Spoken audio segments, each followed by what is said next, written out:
Des gens ordinaires sont capables d'infliger des souffrances extrêmes simplement parce qu'une figure d'autorité le leur ordonne.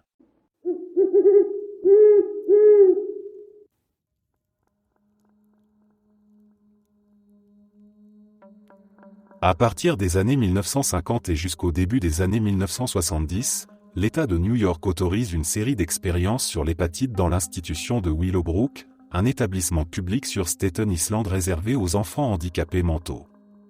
À cette époque, Willowbrook est surpeuplé à l'extrême, plus de 6000 résidents entassés dans des bâtiments prévus pour 4000, conditions sanitaires déplorables, manque de personnel, enfants laissés dans leurs excréments pendant des heures. L'hépatite, transmise par voie fécale-orale, y est endémique, presque tous les nouveaux arrivants contractent la maladie dans les mois suivant leur admission. Le directeur médical, Saul Krugman, et son équipe de l'Université de New York voient dans cette situation une opportunité scientifique unique. Ils décident d'étudier l'évolution naturelle de l'hépatite A et B chez les enfants, ainsi que l'efficacité d'éventuels vaccins. Pour cela, ils infectent délibérément des enfants nouvellement admis, souvent âgés de 3 à 10 ans, avec des souches vivantes du virus. Les parents, confrontés à l'absence totale de place ailleurs pour leur enfant handicapé, signent un formulaire de consentement présenté comme une autorisation d'admission. Le document mentionne vaguement une recherche sur l'hépatite et insiste sur le fait que l'enfant contractera probablement la maladie de toute façon à cause de l'environnement. Beaucoup de parents, épuisés et mal informés, signent sans comprendre qu'on va infecter leur enfant intentionnellement. Les enfants sélectionnés sont isolés dans un pavillon spécial, plus propre que le reste de l'institution. On leur donne à manger des matières fécales infectées mélangées à du lait au chocolat, ou on leur injecte directement le virus par voie intramusculaire. Les symptômes apparaissent rapidement, fièvre élevée, jaunisse, vomissements incessants, douleurs abdominales intenses, fatigue extrême qui dure des semaines. Certains enfants font des hépatites fulminantes, avec risque de coma hépatique. Krugman note tout, incubation, gravité des symptômes, durée de la maladie, réponse immunitaire. Il découvre que l'hépatite à Willowbrook est majoritairement bénigne chez l'enfant et confère une immunité durable, ce qui l'encourage à développer un vaccin à partir de sérums de patients. Pendant plus de 15 ans, plusieurs centaines d'enfants passent par ces unités de recherche. Les défenseurs du projet affirment que les conditions sont meilleures dans le pavillon expérimental et que les enfants reçoivent des soins plus attentifs. Les critiques, eux, souligne que l'infection délibérée d'enfants vulnérables et incapables de consentir est une violation éthique majeure, surtout quand l'endémie est elle-même causée par les conditions inhumaines de l'établissement.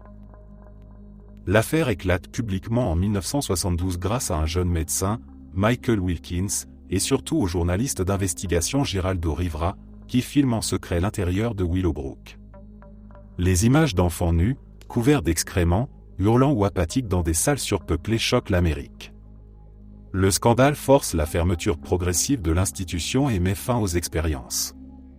Krugman défend son travail jusqu'au bout, arguant que ses recherches ont permis le développement du premier vaccin contre l'hépatite B, commercialisé dans les années 1980 et qui a sauvé des millions de vies. En 1987, un comité d'éthique de l'État de New York conclut que les études de Willowbrook étaient moralement inacceptables, même selon les standards de l'époque. Les enfants n'avaient pas la capacité de consentir, les parents étaient sous pression, et l'infection intentionnelle n'était pas justifiée par le contexte. L'affaire devient un cas d'école dans les cours de bioéthique et accélère l'adoption de règles fédérales strictes sur la recherche impliquant des enfants et des personnes handicapées mentales. Les anciens résidents de Willowbrook, ceux qui ont survécu, portent souvent des séquelles hépatiques à vie. Beaucoup n'ont jamais su qu'ils avaient été infectés volontairement. L'expérience reste l'un des exemples les plus controversés de recherche médicale menée sur une population captive, où la fin à un vaccin salvateur a été utilisée pour justifier des moyens qui, aujourd'hui, seraient considérés comme criminels.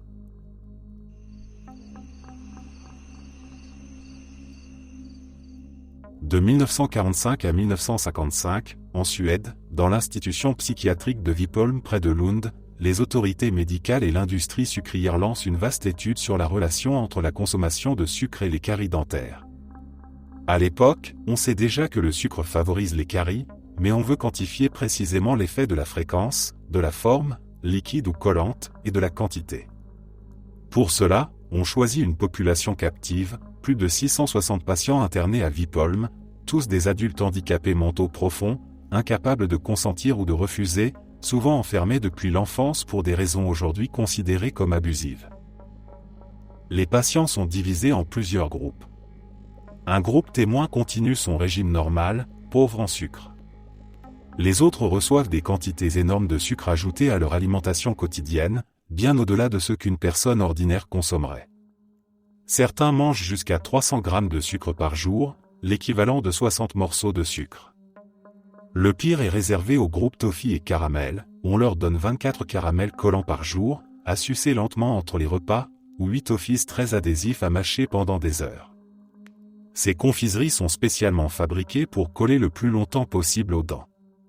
Un autre groupe reçoit du sucre uniquement sous forme liquide, dans des boissons sucrées au repas, pour comparer l'effet de la viscosité. Les patients ne peuvent pas refuser. Beaucoup ont des difficultés à se brosser les dents seuls, et le personnel ne les aide pas systématiquement. Les caries explosent littéralement. En quelques mois, des dents saines deviennent noires, creusées, douloureuses. Les abcès se multiplient, les infections atteignent les gencives et les os de la mâchoire. Les patients hurlent de douleur la nuit, se cognent la tête contre les murs, refusent de manger. Certains perdent des dizaines de dents en 2 ou 3 ans. Les dentistes de l'étude notent tout avec précision, nombre de caries nouvelles par patient, profondeur des lésions, taux de progression. Ils pratiquent des extractions sans anesthésie suffisante, car beaucoup de patients sont agités ou ne comprennent pas l'importance de rester immobiles. L'étude dure 9 ans. À la fin, les groupes ayant reçu les caramels collants montrent une augmentation catastrophique des caries, jusqu'à 4 fois plus que le groupe témoin. Les conclusions confirment que le sucre collant entre les repas est le plus cariogène. Ces résultats, publiés en 1954, influencent profondément les recommandations mondiales. On commence à conseiller de limiter les confiseries entre les repas et à privilégier le sucre aux repas principaux. Mais le prix humain est effroyable. Des centaines de patients sortent de l'étude avec une bouche ravagée, des douleurs chroniques, des infections récurrentes. Beaucoup ne peuvent plus mâcher correctement, perdent du poids, souffrent de malnutrition. Certains meurent prématurément d'infections dentaires non traitées qui se propagent au sang. Les familles, quand elles existent, n'ont jamais été informées de la véritable nature de l'expérience. Les patients eux-mêmes, incapables de comprendre, ont subi une souffrance dentaire intense pendant des années sans aucun bénéfice personnel. L'étude de Vipolm est révélée au public suédois dans les années 1990, déclenchant un scandale national. En 1998, le gouvernement suédois présente des excuses officielles aux survivants et à leurs familles. Les historiens de la médecine la classent parmi les expériences les plus inutilement cruelles du XXe siècle. On savait déjà que le sucre causait des caries, les résultats n'ont rien apporté de révolutionnaire, et ils auraient pu être obtenus avec des volontaires sains et consentants ou des études observationnelles. Les patients de Vipolm, déjà privés de liberté et de dignité, ont été transformés en cobayes dentaires, forcés à consommer des quantités toxiques de sucre pendant près d'une décennie, pour une étude qui a surtout servi les intérêts de l'industrie sucrière suédoise.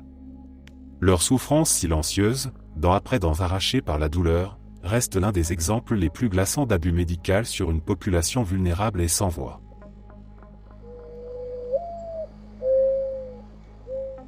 Imaginez-vous en 1944, entassé dans un wagon à bestiaux qui arrive à Auschwitz-Birkenau après des jours de voyage sans eau ni nourriture. Le train s'arrête brutalement, les portes s'ouvrent en grinçant, et une lumière crue vous éblouit. Sur le quai, au milieu des aboiements des chiens et des cris des SS, un officier en uniforme impeccable, gants blancs et bottes cirées, observe la foule avec un sourire poli.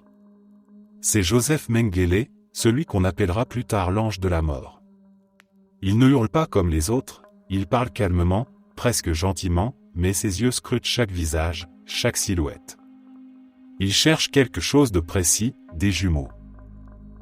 Dès qu'il en repère une paire, il lève la main et désigne les enfants ou les adultes d'un geste élégant. Les jumeaux sont immédiatement séparés de leurs parents, souvent pour toujours. Beaucoup de familles pensaient que cette sélection signifiait une chance de survie, un traitement spécial, loin des chambres à gaz. En réalité, c'était le début d'un cauchemar pire que la mort rapide. Les jumeaux étaient envoyés dans des baraquements spécifiques, un peu mieux nourris, tatoués comme les autres, mais gardés en vie pour servir de matériel expérimental à Mengele, qui était fasciné par la génétique et les théories raciales nazies. Mengele voulait prouver que les traits physiques et les maladies étaient purement héréditaires, et il voyait dans les jumeaux monozygotes le laboratoire idéal.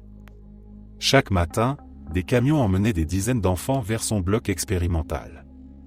Là, on les mesurait avec une précision obsessionnelle, taille, forme du crâne, couleur des yeux, distance entre les pupilles, tout était noté dans des carnets impeccables. On leur prélevait des quantités énormes de sang, parfois jusqu'à ce qu'ils s'évanouissent.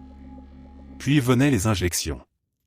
Des substances inconnues, des bactéries, des produits chimiques étaient injectés dans les veines ou directement dans les yeux pour tenter de changer leur couleur. Une survivante, Eva Kor, a raconté qu'après une de ces injections, elle et sa sœur Myriam ont développé une fièvre terrible, leurs bras ont gonflé démesurément, et elles ont cru mourir pendant des jours.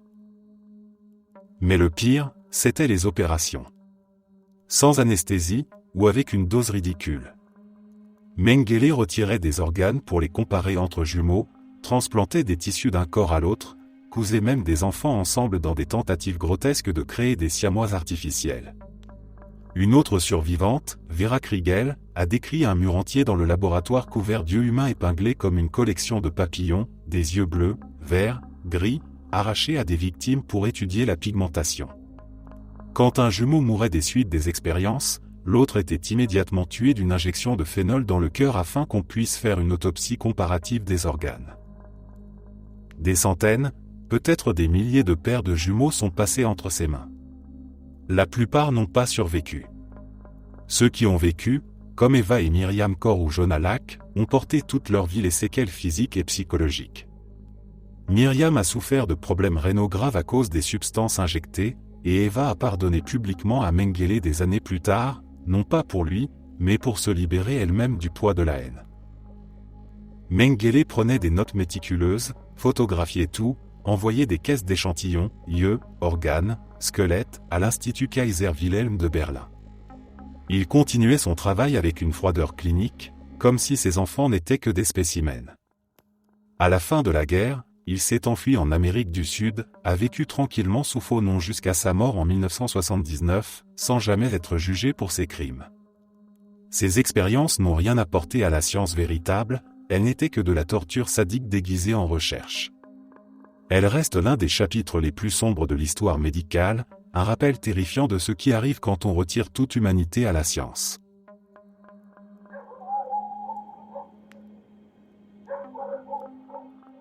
De septembre 1942 à décembre 1943, au camp de concentration de Ravensbrück, un établissement sinistre pour femmes en Allemagne du Nord, un groupe de médecins SS dirigé par Karl Gebhard, chirurgien personnel de Himmler, et son équipe dont Hertha Oberhöse, la seule femme médecin nazie jugée à Nuremberg, lance une série d'expériences sur la régénération osseuse, musculaire et nerveuse, ainsi que sur les transplantations d'os et de membres.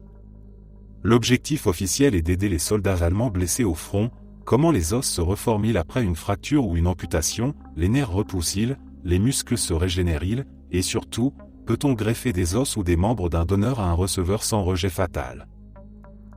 Les victimes sont principalement des prisonnières polonaises, surnommées les « lapins » par les SS en raison de leur rôle de cobayes, sélectionnées pour leur jeunesse et leur santé relative parmi les 130 000 femmes passées par Ravensbrück.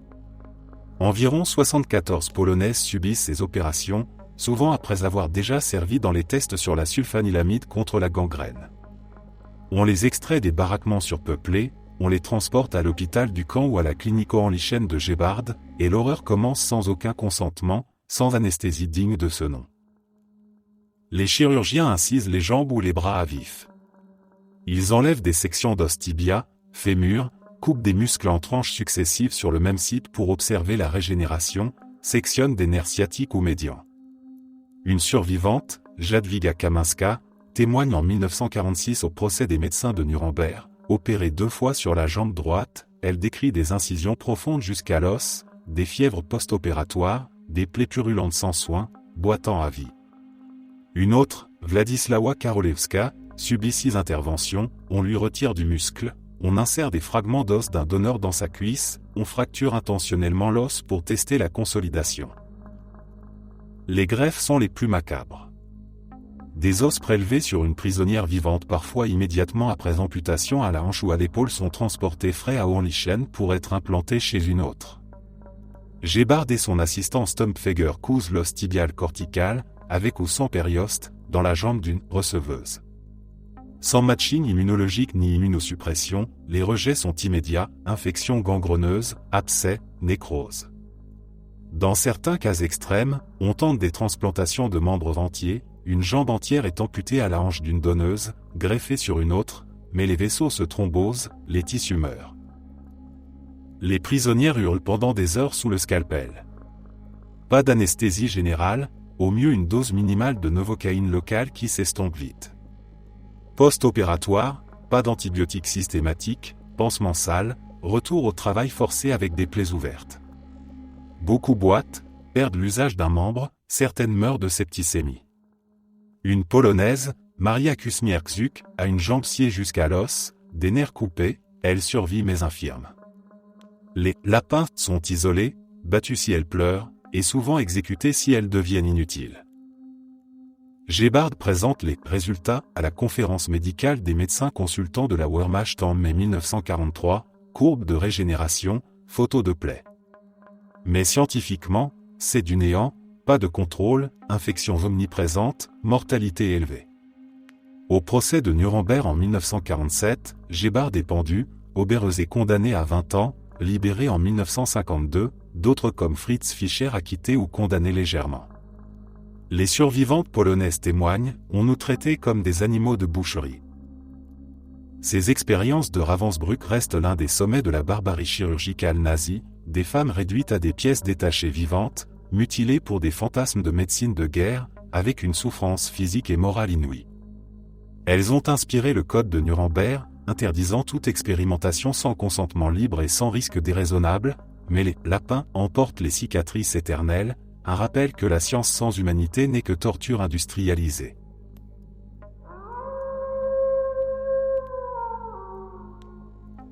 C'était en Mandchourie occupée par les Japonais dans les années 1940, quelque part près de la ville de Pingfan, dans un immense complexe caché derrière des barbelés et des miradors.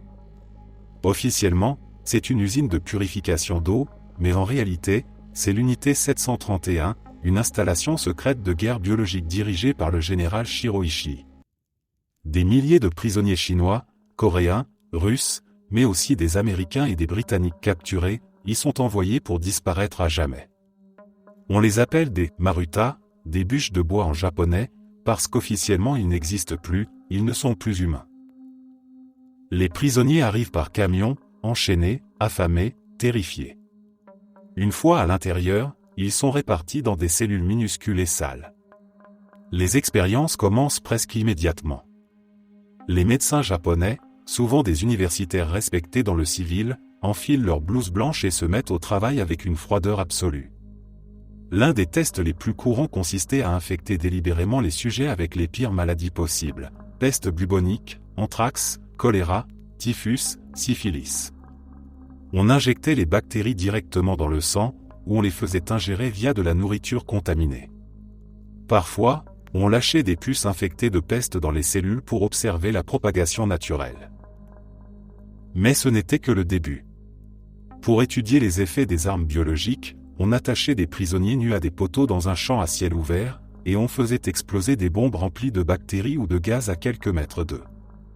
On notait ensuite combien de temps il leur fallait pour tomber malade, comment la maladie progressait jour après jour. Des femmes enceintes étaient infectées pour voir comment les bactéries passaient au fœtus. Des enfants étaient utilisés pour tester des doses adaptées à leur âge. Le pire restait les vivisections. Contrairement à ce qu'on pourrait croire, les victimes n'étaient pas toujours anesthésiées. Les chirurgiens japonais préféraient opérer sur des sujets vivants et conscients pour observer les organes en fonctionnement normal. Un prisonnier infecté était ouvert à vif, on prélevait des échantillons de foie, de rate, de cerveau pendant qu'il hurlait. Une survivante chinoise a raconté avoir vu son mari attaché sur une table, le ventre ouvert, les intestins sortis pour être examinés pendant qu'il respirait encore. Si une femme enceinte était disséquée, on retirait le fœtus pour l'étudier séparément. Il y avait aussi les tests de congélation. On trempait les bras ou les jambes des prisonniers dans des bacs d'eau glacée pendant des heures jusqu'à ce que les membres gèlent complètement. Ensuite, on essayait différentes méthodes de réchauffement, eau chaude, feu, frottement, pour voir laquelle causait le plus de dommages tissulaires. Souvent, les membres noircissaient et on les amputait sans anesthésie pour étudier la gangrène. Les expériences sur les gaz étaient tout aussi atroces. Dans des chambres hermétiques, on exposait des groupes entiers à du gaz moutarde, du leucisite ou du phosgène.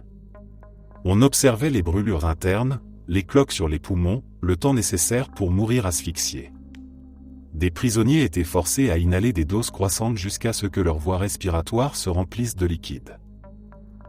On estime qu'au moins 3000 personnes, peut-être jusqu'à 12 000, sont mortes dans l'unité 731 et ses installations satellites. Très peu ont survécu. À la fin de la guerre, quand les soviétiques approchaient, Ishii a ordonné la destruction totale du complexe. Les bâtiments ont été dynamités, les archives brûlées, et les derniers prisonniers tués pour effacer les traces. Les médecins ont fui, et beaucoup, dont Ishii lui-même, ont obtenu l'immunité des Américains en échange de leurs données expérimentales sur la guerre biologique. Ces informations ont été utilisées par les États-Unis pendant la guerre froide, et aucun membre de l'unité 731 n'a jamais été jugé pour crime de guerre. Shiro Ishii a vécu tranquillement au Japon jusqu'à sa mort d'un cancer en 1959.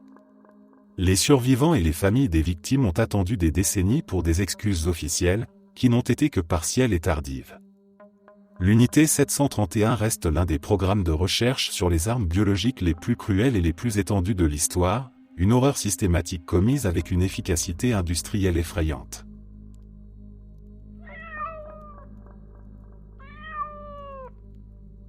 En 1932, dans le comté de Macon en Alabama, une région rurale pauvre où la Grande Dépression frappe particulièrement les communautés afro-américaines. Des centaines d'hommes noirs, pour la plupart des métayers illettrés qui vivent dans la misère, sont approchés par des médecins du service de santé publique des États-Unis. On leur promet des soins médicaux gratuits, des enterrements gratuits en cas de décès, et même des repas chauds lors des visites. Tout ce qu'ils ont à faire, c'est participer à une « étude sur le mauvais sang », une expression locale pour désigner la syphilis. 399 hommes déjà infectés par la maladie sont sélectionnés, et 201 hommes s'en servent de groupe témoin. Aucun n'est informé de la véritable nature de l'étude. L'expérience est conçue pour observer l'évolution naturelle de la syphilis non traitée chez les Noirs, dans l'idée raciste de l'époque que la maladie affecte très différemment les personnes blanches et noires. Au début, on leur donne des placebos, des aspirines, des toniques inutiles, tout en leur faisant croire qu'ils reçoivent un traitement efficace. Des ponctions lombaires douloureuses sont pratiquées régulièrement sous prétexte de traitements spéciaux, sans anesthésie, causant des souffrances terribles que les hommes appellent les piqûres dans le dos. Les médecins notent scrupuleusement les symptômes, éruptions cutanées, tumeurs, perte de vision, paralysie, démence. Puis arrive 1947. La pénicilline devient le traitement standard contre la syphilis, un remède miracle capable de guérir la maladie même à des stades avancés. Mais les chercheurs décident de ne pas traiter les participants. Ils vont jusqu'à contacter les médecins locaux pour s'assurer qu'aucun des hommes ne reçoive accidentellement de la pénicilline. Des lettres officielles sont envoyées pour empêcher tout traitement extérieur. Les hommes continuent de souffrir et de mourir lentement, transmettant la maladie à leurs femmes et à leurs enfants. Des bébés naissent avec la syphilis congénitale, déformés, aveugles, ou meurent peu après la naissance. Pendant 40 ans, l'étude se poursuit dans le secret le plus total. Les participants reçoivent des certificats officiels signés par le surgeon général, des plaques d'immatriculation spéciales, tout pour les maintenir dans le programme. Certains meurent de crises cardiaques causées par la syphilis tertiaire, d'autres deviennent fous, paralysés, couverts d'ulcères.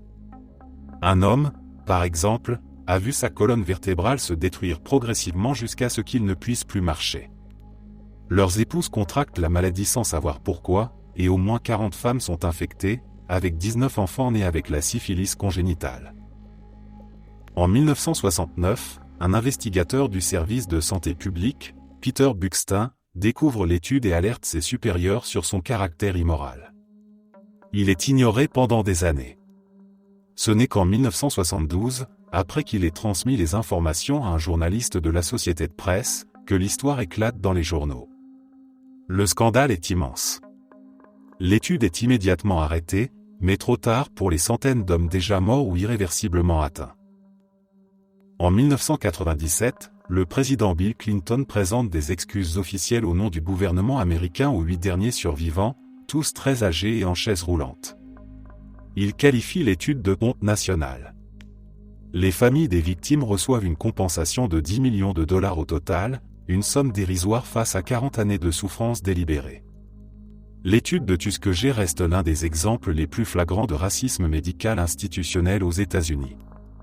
Elle a détruit la confiance de toute une communauté envers le système de santé, des effets qui se font encore sentir aujourd'hui, et elle a directement conduit à la création de lois fédérales exigeant le consentement éclairé pour toute recherche sur des sujets humains. Mais rien ne pourra effacer le fait que des centaines d'hommes ont été laissés à pourrir vivants pendant des décennies, tout ça pour une hypothèse scientifique déjà discréditée à l'époque.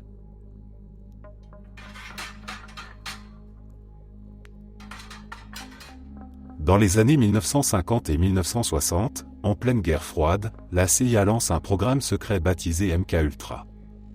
L'objectif officiel est d'explorer toutes les méthodes possibles pour contrôler l'esprit humain, briser la volonté des gens, effacer des souvenirs ou en implanter de faux, dans l'idée de créer des agents parfaits ou d'interroger des espions ennemis. Le directeur du programme, Sidney Gottlieb, obtient des fonds énormes et une liberté totale, sans aucun contrôle extérieur. Le programme s'étend sur des dizaines d'universités, d'hôpitaux, de prisons et même de bordels à travers les États-Unis et le Canada. Les expériences commencent avec le LSD, une drogue alors nouvelle et puissante. La CIA achète quasiment toute la production mondiale pour ces tests. Des agents administrent la substance à des sujets sans leur consentement. Parfois, c'est un collègue de bureau qui glisse une dose dans le café d'un autre employé de la CIA pour observer les effets. Parfois, ce sont des citoyens ordinaires dans des bars, des restaurants ou des fêtes.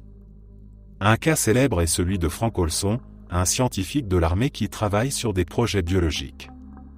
Lors d'une retraite en 1953, on lui verse du LSD dans son verre sans qu'il le sache. Il commence à avoir des hallucinations terrifiantes, devient paranoïaque, convaincu que la CIA veut le tuer. Quelques jours plus tard, il se suicide en sautant par la fenêtre d'un hôtel à New York. Des années après, sa famille découvre la vérité et obtient des excuses présidentielles, mais l'affaire reste trouble. Mais le LSD n'est que la partie émergée. Dans des cliniques comme l'Institut Allen Memorial à Montréal, dirigé par le Dr Ewen Cameron, des patients venus soigner une dépression légère ou une anxiété se retrouvent soumis à des traitements extrêmes. Cameron développe une technique appelée « driving psychique ». Les patients reçoivent des électrochocs massifs, jusqu'à 75 fois plus puissants que la normale, pour effacer complètement leur mémoire. Ensuite, on les place dans une pièce isolée, avec un casque sur les oreilles qui diffuse en boucle des messages simples comme « Tu es une bonne mère » ou « Tu aimes ton mari » pendant des jours, parfois des semaines. On les maintient dans un coma artificiel induit par des drogues pendant des mois, avec des injections quotidiennes de curare pour les paralyser complètement. À leur réveil, beaucoup ont perdu toute mémoire de leur vie passée, ne reconnaissent plus leurs enfants, ne savent plus aller aux toilettes seuls. Certains deviennent incontinents à vie, d'autres développent des troubles graves qui les rendent incapables de vivre normalement. Dans d'autres sous-projets, on teste l'hypnose combinée à des drogues, la privation sensorielle totale dans des caissons d'isolement flottants, les chocs électriques sur des prisonniers, les radiations. Des prostituées sont payées pour attirer des clients dans des maisons sur de la CIA à San Francisco, où on les drogue à leur insu derrière des miroirs sans teint pendant que des agents observent et prennent des notes. Des détenus dans des prisons fédérales reçoivent des doses massives de LSD pendant des semaines pour voir s'ils deviennent plus suggestibles. Le programme dure plus de 20 ans et implique des centaines de sous-projets. Des milliers de personnes sont touchées, souvent sans jamais savoir qu'elles ont été cobayes. La plupart des dossiers sont détruits en 1973 sur ordre du directeur de la CIA Richard Helms, pour éviter tout scandale. Ce qui reste est découvert lors d'enquêtes congressionales dans les années 1970. Les audiences du comité Church révèlent l'ampleur de l'horreur. Des victimes témoignent, comme celle de Cameron au Canada qui obtiennent finalement des compensations dans les années 1990. MKUltra n'a jamais produit de technique fiable de contrôle mental, juste des vies brisées et des traumas irréparables. Il reste l'un des exemples les plus extrêmes d'abus de pouvoir par une agence de renseignement sur sa propre population, une période où la peur du communisme a justifié les pires violations éthiques sous couvert de sécurité nationale. En août 1971, à l'université de Stanford en Californie, le psychologue Philippe Zimbardo recrute 24 étudiants masculins, tous jugés psychologiquement stables après des tests approfondis. Il les divise au hasard en 2 groupes, moitié prisonniers, moitié gardiens. L'expérience doit durer 2 semaines dans un sous-sol aménagé en prison factice, avec des cellules, un couloir, une cour de récréation et un placard transformé en trou d'isolement. Les prisonniers sont arrêtés chez eux par de vrais policiers complices, menottés, fouillés à nu, aspergés de désinfectants, habillés d'une robe de prisonnier sans sous-vêtements et d'un bonnet en nylon pour simuler la tête rasée. On leur attache une chaîne à la cheville et on leur attribue un numéro au lieu de leur nom. Les gardiens portent un uniforme kaki, des lunettes de soleil réfléchissantes pour éviter tout contact visuel humain, et reçoivent des matraques. On leur dit simplement de maintenir l'ordre, sans formation précise sur la violence physique, mais avec une consigne claire, ils ont le pouvoir total. Zimbardo lui-même joue le rôle de directeur de prison. L'expérience commence un dimanche matin, et dès les premières heures, l'ambiance bascule. Le premier jour est encore ludique, presque un jeu. Mais dès le deuxième, les gardiens imposent des règles arbitraires et humiliantes. Ils réveillent les prisonniers en pleine nuit pour des comptages interminables, les forcent à faire des pompes pendant des heures, à chanter des chansons obscènes, à nettoyer les toilettes à main nue. Un gardien invente la privilège des lits, seuls les bons prisonniers peuvent dormir dans un lit, les autres au sol. Très vite, les insultes deviennent constantes, les prisonniers sont déshumanisés, appelés uniquement par leur numéro. Le 3e jour, une rébellion éclate. Les prisonniers barricadent leurs cellules. Les gardiens ripostent en utilisant des extincteurs à CO2 pour les faire sortir, les déshabillent complètement, les isolent. Ils créent une cellule privilégiée pour les prisonniers qui dénoncent les autres, semant la paranoïa.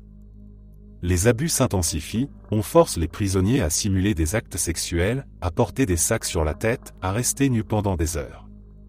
Un gardien surnommé John Wayne devient particulièrement sadique, obligeant les prisonniers à se traiter mutuellement de tapettes et à faire des exercices physiques jusqu'à l'épuisement total. Côté prisonnier, la dégradation psychologique est rapide. Certains sombrent dans la dépression, pleurent sans arrêt, présentent des crises d'angoisse aiguë. Le prisonnier 8612 commence à montrer des signes de breakdown complet dès le 2e jour, crise hystérique, rage incontrôlable, puis apathie totale. Il est libéré au bout de 36 heures. D'autres développent des éruptions cutanées dues au stress.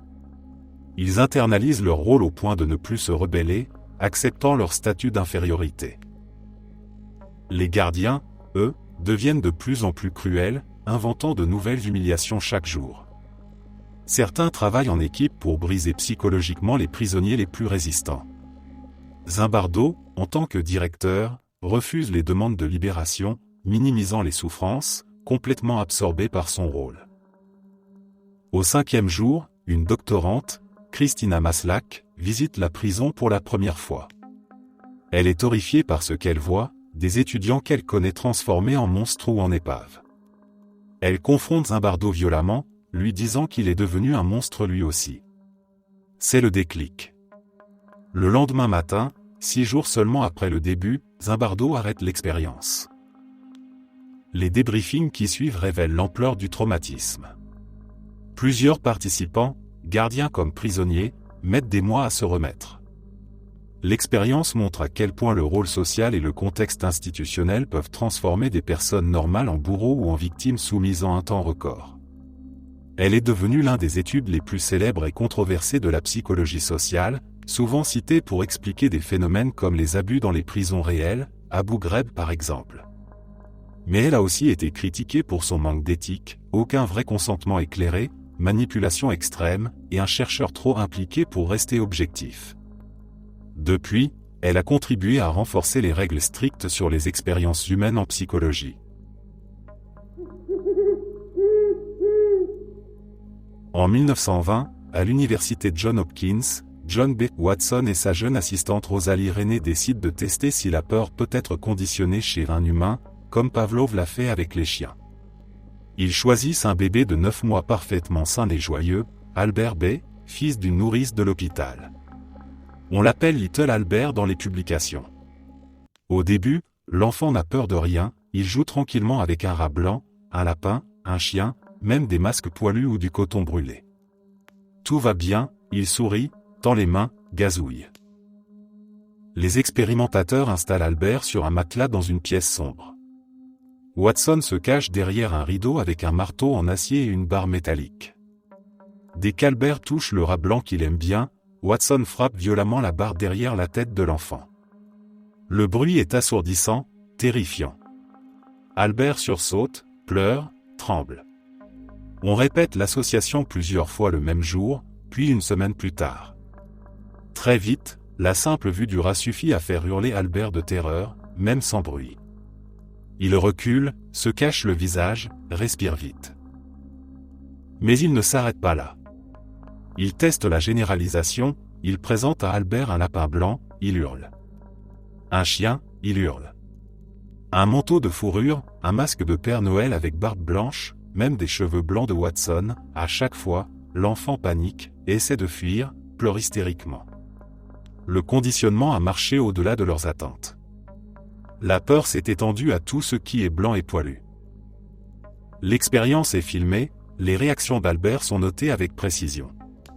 Watson est ravi, il pense avoir prouvé que presque toutes les phobies humaines sont apprises, pas innées, et qu'on peut fabriquer des émotions artificielles chez un enfant. Il publie l'étude en fanfare, elle devient un classique du behaviorisme.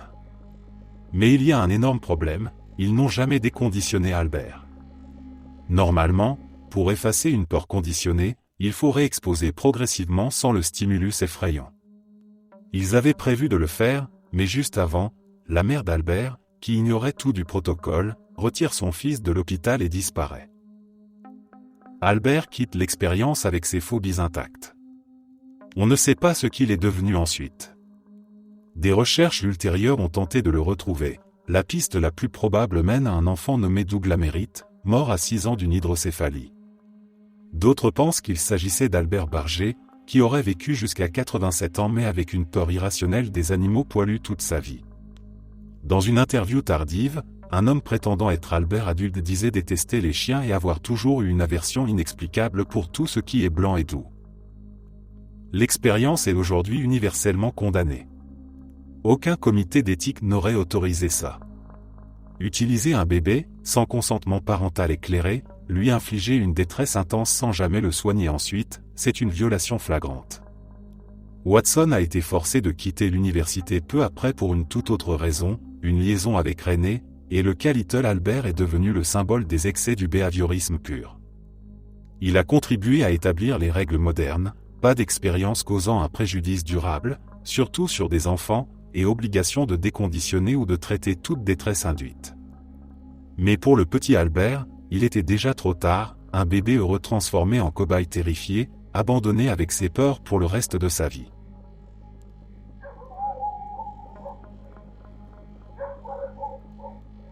En 1939, à l'université de l'Iowa, Wendell Johnson, un orthophoniste renommé, et sa doctorante Mary Tudor conçoivent une étude pour tester une théorie: le bégaiement n'est pas inné, mais provoqué par l'environnement, surtout par la façon dont on traite l'enfant qui parle.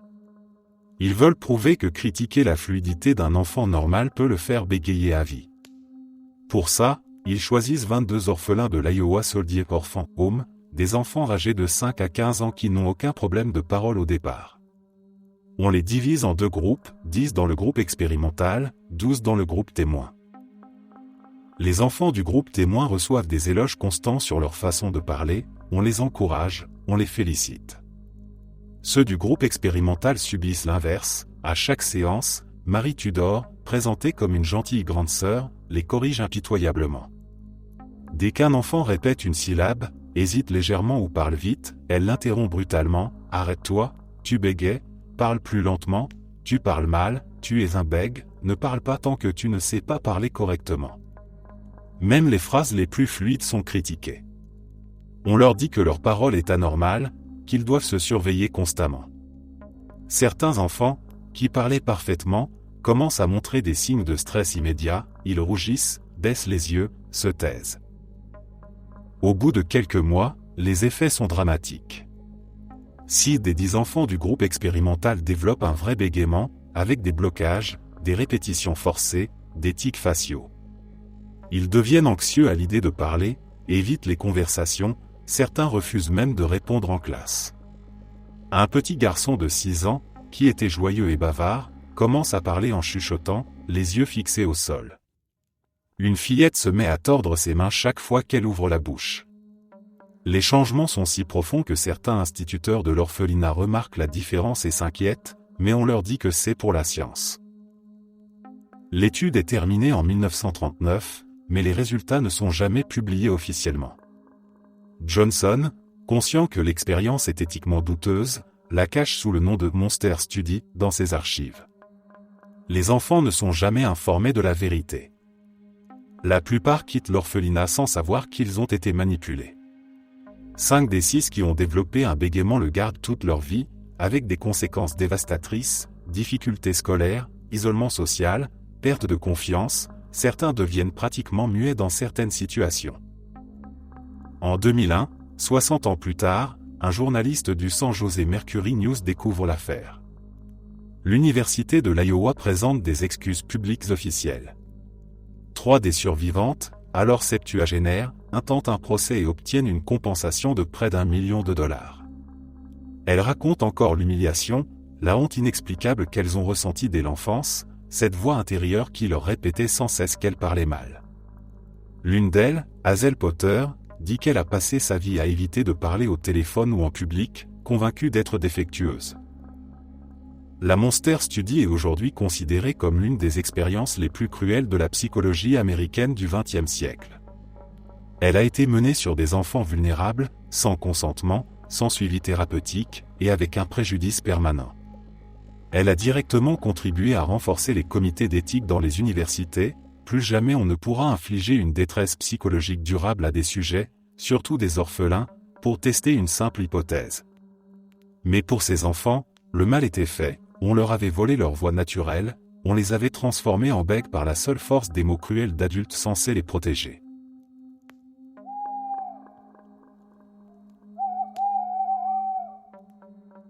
Dans les camps de concentration nazis pendant la Seconde Guerre mondiale, les médecins SS mènent des expériences sur les effets de l'hypoxie et de la dépressurisation rapide, pour aider les pilotes de la Luftwaffe qui volent à haute altitude ou qui s'éjectent en cas de problème.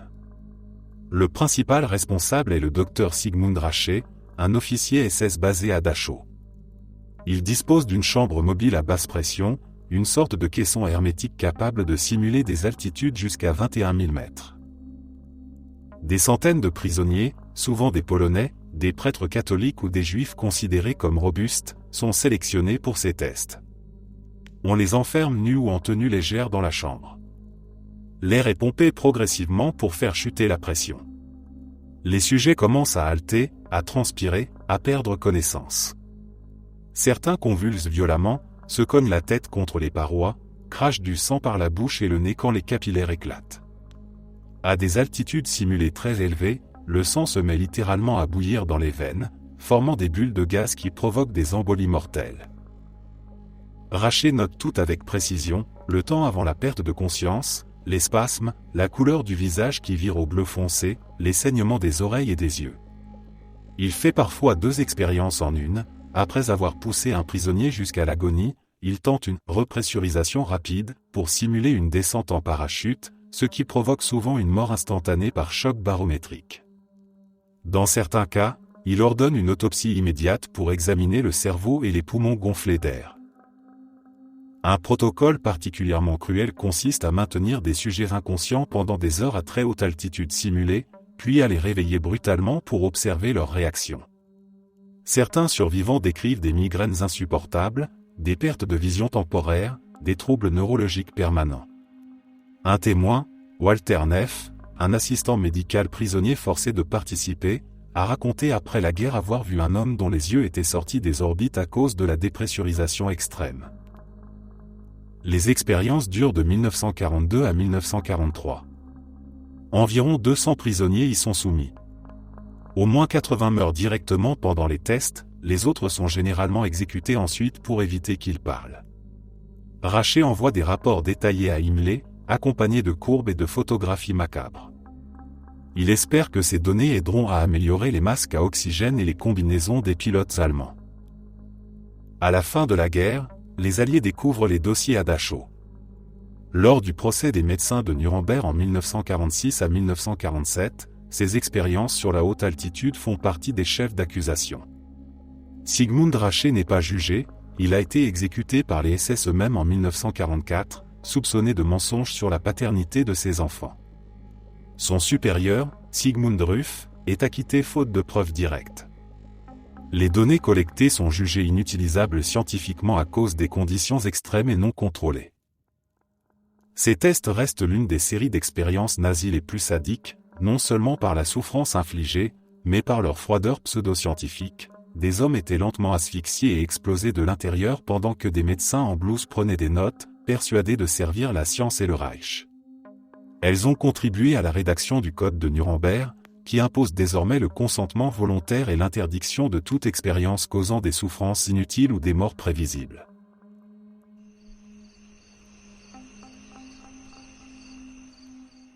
Pendant la Seconde Guerre mondiale, l'armée américaine développe et teste des agents chimiques comme le gaz moutarde et la leucisite, mais les expériences sur les animaux ne suffisent pas. Les militaires veulent savoir comment ces gaz affectent les soldats en conditions réelles et tester l'efficacité des équipements de protection, masques, vêtements imprégnés, crèmes cutanées. Entre 1942 et 1945, des milliers de soldats américains, souvent des recrues jeunes et peu informés, sont sélectionnés pour des tests classifiés dans plusieurs installations, notamment Edgewood Arsenal dans le Maryland, la base navale de San Diego et des sites dans le désert de l'Utah. Les hommes signent un document de non-divulgation, on leur promet que les tests sont sans danger et nécessaires pour la victoire, mais on ne leur explique jamais la nature exacte des substances. On les divise en groupes. Certains sont placés dans des chambres à gaz hermétiques remplies de concentrations variables de gaz moutarde ou de leucisite. Ils portent différents types de masques ou de combinaisons pour évaluer la protection. D'autres sont exposés directement sur le terrain, on répand les agents sur de vastes zones, puis les soldats doivent traverser à pied ou en véhicule, parfois pendant des heures. Les effets sont immédiats et atroces. Le gaz moutarde brûle la peau même à travers les vêtements, provoque des cloques énormes qui éclatent et s'infectent. Les yeux gonflent, deviennent rouges, la cornée se couvre de lésions, beaucoup perdent temporairement la vue. Les voies respiratoires s'enflamment, la toux est incessante, le sang mousse dans la gorge. La leucisite ajoute des douleurs encore plus intenses, comme si la peau était arrosée d'acide. Des soldats décrivent une sensation de feu intérieur qui dure des jours. Certains tests consistent à appliquer directement des gouttes de gaz liquide sur les avant-bras ou le dos pour mesurer la taille et la gravité des cloques selon la dose. Les hommes restent assis pendant des heures, sans pouvoir se gratter, pendant que les médecins prennent des photos et mesurent les lésions. Les tests les plus extrêmes sont réservés aux volontaires afro-américains, portoricains et japonais-américains. Les scientifiques de l'époque, influencés par des théories racistes, veulent vérifier si la peau plus foncée réagit différemment. Ces groupes sont systématiquement exposés à des doses plus élevées ou plus longues, sous prétexte de comparaison ethnique. Des soldats noirs témoignent après la guerre avoir été traités comme des cobayes spécifiques, placés dans les chambres les plus saturées. La souffrance ne s'arrête pas à la fin des tests. Beaucoup rentrent chez eux avec des brûlures qui mettent des mois à cicatriser, des cicatrices kéloïdes permanentes, des problèmes respiratoires chroniques. Certains développent des cancers de la peau ou des poumons des décennies plus tard. Les séquelles psychologiques sont énormes, cauchemars, anxiété à la vue de produits chimiques, peur des odeurs fortes. Au total, plus de 60 000 soldats américains ont participé à ces tests chimiques pendant la guerre. La grande majorité n'a jamais été informée des risques réels ni suivis médicalement après. Les dossiers restent classifiés jusqu'aux années 1970 à 1980. En 1991, le Department of Veteran Affairs commence enfin à reconnaître certains troubles comme liés au service et à accorder des compensations, mais seulement pour ceux qui arrivent à prouver leur participation. Ces expériences montrent comment, même dans une démocratie en guerre contre le nazisme, des milliers d'hommes ont été transformés en cobayes humains sans consentement éclairé, avec des souffrances comparables à celles infligées par l'ennemi. Elles ont contribué à améliorer les protections chimiques pour les générations suivantes, mais à un coût humain terrifiant et largement occulté pendant des décennies.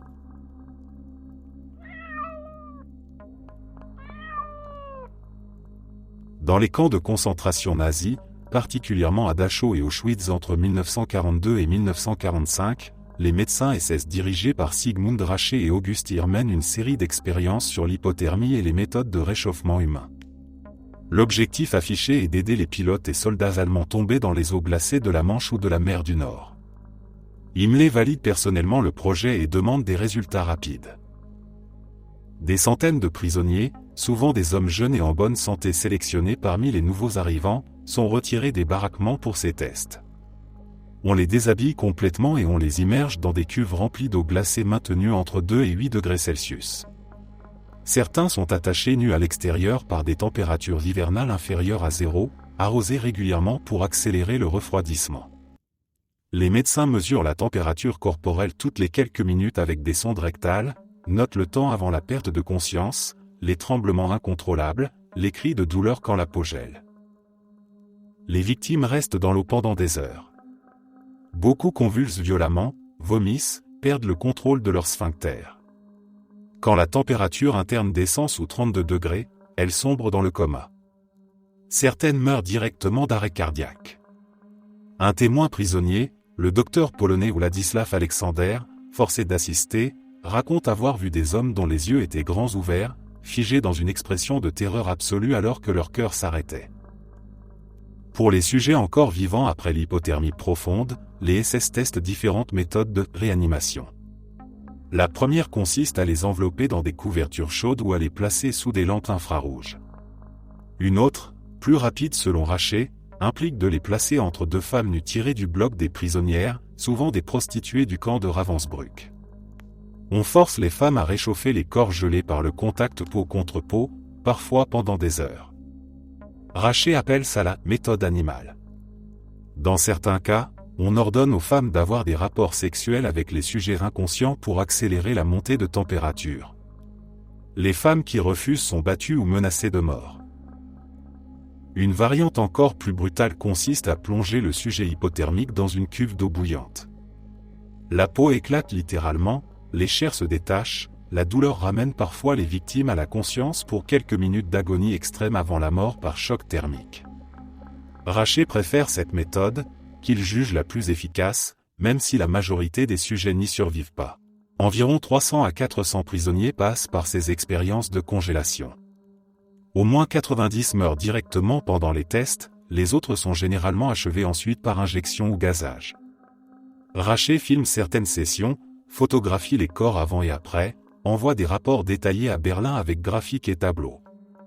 Il note que la méthode par chaleur animale donne les meilleurs taux de survie, mais que l'eau très chaude est plus rapide. À la libération des camps, les Alliés découvrent les cuves encore pleines d'eau gelée et les dossiers macabres. Lors du procès des médecins de Nuremberg, ces expériences sur l'hypothermie font partie des accusations principales. Les données collectées sont jugées scientifiquement douteuses à cause des conditions extrêmes et du manque de contrôle. Certains chercheurs alliés les consultent malgré tout en secret après la guerre pour développer des protocoles de survie en eau froide.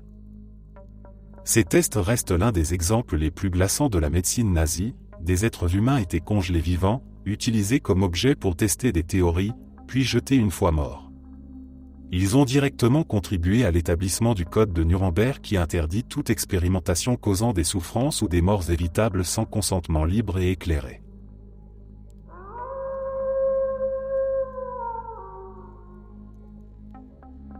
Entre 1945 et 1947, dans le cadre du projet Manhattan et des premières recherches sur les effets des radiations nucléaires, le gouvernement américain lance un programme secret d'injection de plutonium sur des sujets humains. L'objectif est de déterminer combien de temps le plutonium reste dans l'organisme, où il se fixe, et quelles doses sont tolérables pour les scientifiques travaillant sur la bombe atomique. Les responsables choisissent des patients hospitalisés, souvent en fin de vie ou considérés comme incapables de comprendre, dans des hôpitaux publics ou universitaires à Chicago, San Francisco, Rochester et Oak Ridge. 12 personnes au moins, peut-être jusqu'à 18, reçoivent des injections intraveineuses de plutonium-239 ou plutonium-238 sans aucun consentement éclairé. Les médecins leur disent qu'on leur administre une nouvelle substance pour traiter leur maladie ou simplement un produit de recherche. Parmi les victimes figure Ebcad, un ouvrier noir de 53 ans victime d'un accident de voiture à Oak Ridge en mars 1945. Grièvement blessé, fractures multiples, il est admis à l'hôpital du site nucléaire. Pendant qu'il attend des soins orthopédiques, les médecins décident qu'il est un excellent candidat. Le lendemain de son arrivée, avant même de traiter ses fractures, on lui injecte 4,7 microgrammes de plutonium dans le bras gauche.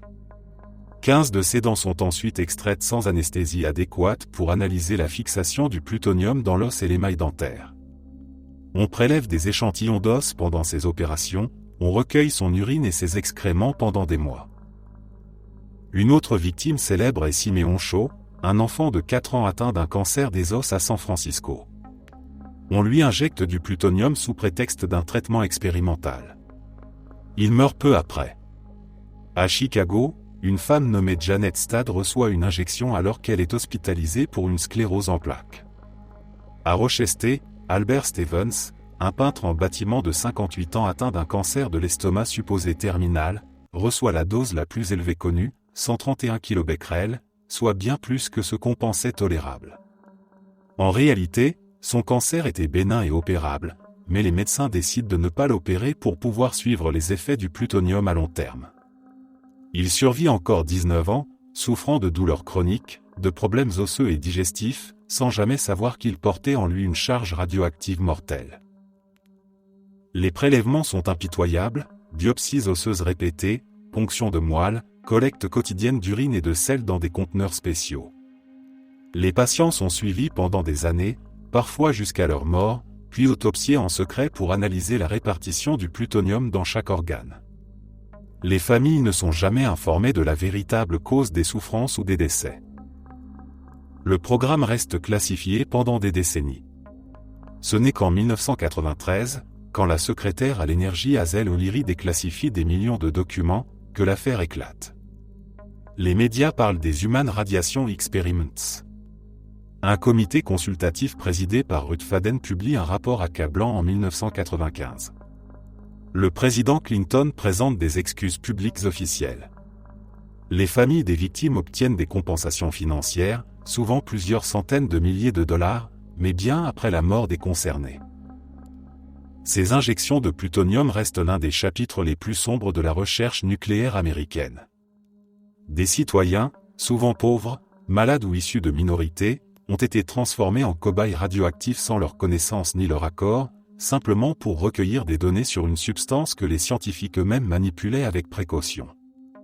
Les résultats ont servi à établir les normes de sécurité radiologique encore utilisées aujourd'hui, mais au prix d'une trahison totale de l'éthique médicale et de vies marquées par une souffrance silencieuse et invisible.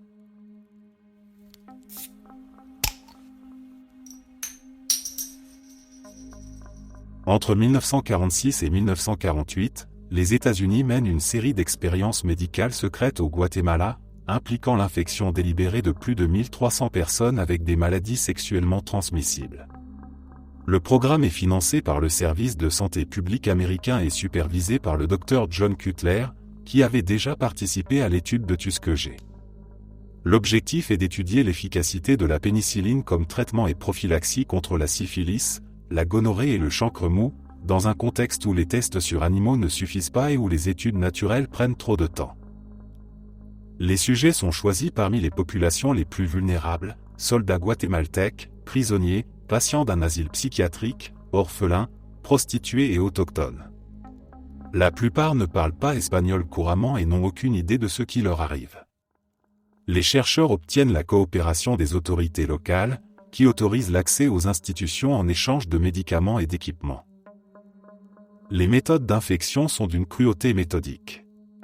Pour la syphilis, on utilise plusieurs approches. Dans les prisons, on paie des prostituées déjà infectées pour avoir des rapports sexuels avec les détenus. Quand cela ne suffit pas, les médecins inoculent directement les bactéries, on scarifie la peau du pénis ou du bras et on applique des tréponèmes vivants. Chez certaines femmes de l'asile psychiatrique, on injecte la syphilis directement dans la moelle épinière. Pour la gonorrhée, on verse des cultures bactériennes dans les yeux, l'urètre ou le col de l'utérus de patients inconscients ou attachés. Des enfants de l'orphelinat sont infectés de la même manière, certains reçoivent des gouttes de gonorrhée dans les yeux sous prétexte de traitement oculaire. Après l'infection, on attend que les symptômes apparaissent, ulcères génitaux purulents, éruptions cutanées, gonflements douloureux, fièvre. Puis on administre ou non de la pénicilline à différents moments pour voir si elle guérit ou prévient. Beaucoup reçoivent des doses insuffisantes ou trop tardives. Les patients souffrent sans comprendre pourquoi. Des soldats présentent des chancres ouverts pendant des mois. Des femmes de l'asile deviennent stériles ou développent des abcès pelviens. Au moins 83 personnes meurent directement ou indirectement des infections expérimentales. Des dizaines d'autres transmettent la syphilis à leurs partenaires ou à leurs enfants à naître, provoquant des malformations congénitales ou des morts néonatales. Le programme est tenu secret. Les dossiers médicaux sont falsifiés, les certificats de décès indiquent des causes naturelles. Les sujets ne reçoivent jamais d'explication ni de suivi adéquat. Quand le financement s'arrête en 1948, les chercheurs rentrent aux États-Unis et classent les documents. John Cutler continue même à travailler sur Tuskegee jusqu'en 1972. L'affaire reste enterrée jusqu'en 2005, quand une historienne, Susan Reverby, tombe sur les archives en faisant des recherches sur Tuskegee. En 2010, elle publie ses découvertes. Le scandale éclate. Le président Barack Obama présente des excuses officielles au président du Guatemala. Une commission d'enquête américaine confirme l'ampleur des atrocités. Les familles des victimes attendent des procès, mais la plupart sont rejetées pour prescription. Une enquête guatémaltèque identifie certaines victimes survivantes, alors très âgées, qui apprennent pour la première fois, 60 ans plus tard, pourquoi elles ont souffert toute leur vie. Ces expériences au Guatemala montrent comment des médecins américains, dans le cadre d'une recherche officielle, ont reproduit à l'étranger les mêmes violations éthiques qu'ils commettaient déjà sur leur sol. Des personnes vulnérables, souvent analphabètes et institutionnalisées, ont été infectées de maladies graves et douloureuses sans consentement, sans bénéfice médical, simplement pour recueillir des données scientifiques. Le programme a directement contribué au renforcement des réglementations internationales sur la recherche humaine, mais il reste une tache indélébile sur l'histoire médicale des États-Unis.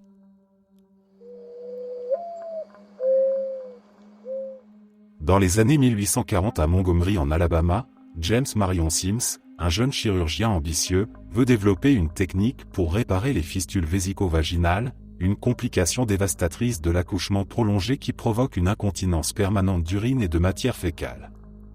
À l'époque, aucune opération fiable n'existe pour ce problème, et les femmes qui en souffrent sont souvent ostracisées, considérées comme impures et abandonnées par leur famille. Sims voit là une opportunité de gloire médicale. N'ayant pas accès à des patientes blanches consentantes, aucune femme libre n'accepterait de subir des opérations expérimentales risquées et douloureuses, il achète ou loue des femmes esclaves appartenant à des planteurs locaux. Entre 1845 et 1849, il installe un petit hôpital de fortune dans sa cour arrière avec 16 lits réservés à ses patientes. Les principales cobayes sont un petit groupe de jeunes femmes esclaves, Anarcha, Betsey, Lucy, et plusieurs autres dont les noms ne nous sont pas tous parvenus. Anarcha, une adolescente de 17 ans, devient la plus opérée, elle subit 30 interventions chirurgicales en 4 ans, toutes sans anesthésie. L'anesthésie à l'éther existe déjà depuis 1846, mais Sims refuse de l'utiliser, arguant qu'elle est trop récente et dangereuse, et que les Noirs supporteraient mieux la douleur, une croyance raciste courante à l'époque. Les opérations se déroulent dans une petite salle improvisée. Les femmes sont attachées nues sur une table, en position gynécologique, les jambes relevées et écartées par des assistants, souvent d'autres esclaves ou des médecins blancs invités à observer. Sims utilise un spéculum de son invention, un instrument en forme de cuillère qui permet de voir l'intérieur du vagin, mais qui cause des douleurs supplémentaires en écartant les tissus déchirés. Chaque intervention dure des heures. Sims incise, suture, réincise quand les points lâchent, teste différents matériaux de suture soie, coton, même fil d'argent. Les fistules se rouvrent à chaque fois à cause des infections, des mouvements, de la fragilité des tissus. Les femmes hurlent de douleur, saignent abondamment, développent des infections urinaires graves, des abcès, des fièvres. Lucy manque mourir après une opération où Sims laisse accidentellement une éponge dans son vagin pendant des jours. Anarcha, après des dizaines d'échecs, finit par guérir après la 30e tentative, quand Sims adopte une nouvelle technique avec des sutures en argent. Les autres femmes subissent des opérations similaires, certaines pendant des années.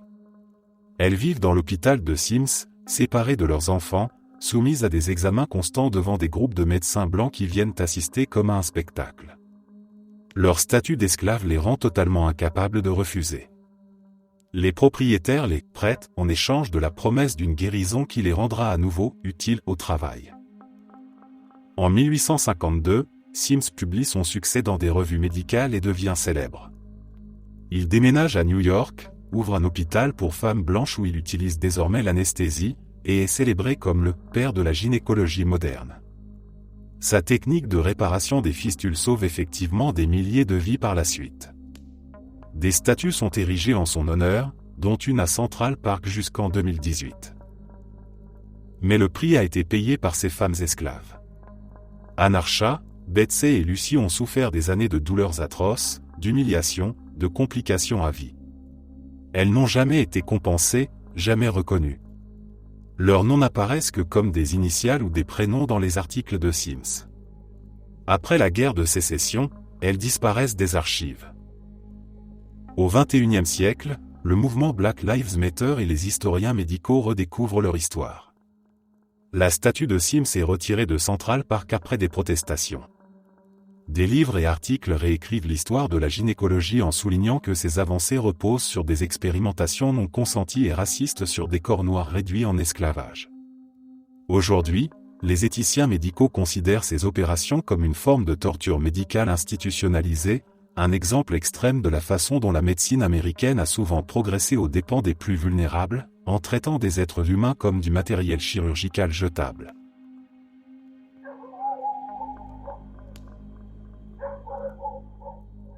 Dans les années 1970 et 1980, sous le régime de l'apartheid en Afrique du Sud, l'armée sud-africaine lance un programme secret baptisé Projet Coast, dirigé par le cardiologue Wouté Basson, surnommé plus tard Docteur la Mort. Une partie de ce programme, connu sous le nom de Projet d'aversion, vise à guérir l'homosexualité des soldats blancs conscrits, considérés comme une menace pour la cohésion des unités et incompatible avec l'idéologie raciale et masculine du régime. Entre 1971 et 1989, au moins 900 jeunes hommes, souvent des appelés de 18 à 25 ans identifiés comme gays ou soupçonnés de l'être, sont enlevés de leur base militaire et envoyés dans des hôpitaux psychiatriques militaires, principalement le Ward 22 de l'hôpital Wortrek-Kerupt près de Pretoria. À leur arrivée, les soldats sont informés qu'ils souffrent d'une maladie qu'on va traiter de force. Ceux qui refusent sont menacés de prison ou de divulgation à leur famille. Le traitement commence par des séances d'aversion chimique, on attache le patient sur une chaise, on lui montre des photos d'hommes nus ou érotiques projetées sur un écran. Dès qu'il montre des signes d'excitation mesurés par un plethysmographe pénien, on lui administre des électrochocs violents ou on lui injecte des substances vomitives comme l'apomorphine pour associer le désir homosexuel à une douleur ou un dégoût extrême. Certains décrivent des chocs si forts qu'ils perdent connaissance ou urinent sur eux-mêmes. Quand l'aversion ne suffit pas, le programme passe à des méthodes plus radicales. Des centaines de soldats sont soumis à des traitements hormonaux forcés, injections massives d'estrogènes ou d'anti-androgènes pour féminiser leur corps, faire pousser leurs seins, diminuer leur libido et leur pilosité. Beaucoup développent des gynécomasties douloureuses, des troubles érectiles permanents, une dépression profonde. Les cas jugés incurables, environ une cinquantaine selon les estimations, sont sélectionnés pour des opérations de réassignation sexuelle complète. On les opère sans leur consentement véritable, castration, ablation des testicules, construction d'un néovagin. Les chirurgiens militaires pratiquent ces interventions comme un entraînement, souvent avec des résultats catastrophiques, infections graves, fistules, douleurs chroniques. Un ancien patient, Neil, a témoigné avoir été drogué au thiopental pour faciliter la coopération, puis s'être réveillé avec un corps mutilé. Un autre, Léon, raconte avoir été forcé à porter des vêtements féminins pendant des mois après l'opération et à subir des viols correctifs par des gardiennes pour tester sa nouvelle orientation. Beaucoup de ces soldats transgères forcés sont ensuite renvoyés dans la société avec de faux papiers indiquant un changement d'état civil, sans aucun suivi psychologique ni médical, souvent rejetés par leur famille et incapables de trouver du travail. Le programme s'arrête officiellement en 1989 avec la fin de la conscription obligatoire, mais Basson continue d'autres recherches sur les armes chimiques jusqu'en 1993. Lors de la commission Vérité et Réconciliation en 1997 à 1998, plusieurs victimes témoignent publiquement. Basson est poursuivi pour fraude et trafic d'armes, mais jamais condamné pour les expériences médicales elles-mêmes. Il exerce encore comme médecin dans les années 2000, protégé par des zones grises juridiques. Les survivants, souvent traumatisés à vie, souffrent de troubles post-traumatiques sévères, de suicide à auto, de douleurs physiques chroniques et d'une identité imposée par la violence. Certains ont fondé des associations pour obtenir reconnaissance et réparation, mais l'État sud-africain n'a jamais présenté d'excuses officielles ni offert de compensation spécifique pour ce programme. Ces thérapies d'aversion forcée et ces chirurgies non consenties restent l'un des chapitres les plus sordides de la médecine militaire sous l'apartheid, une tentative systématique d'effacer une orientation sexuelle par la torture chimique, électrique et chirurgicale, au nom d'une idéologie raciste et homophobe.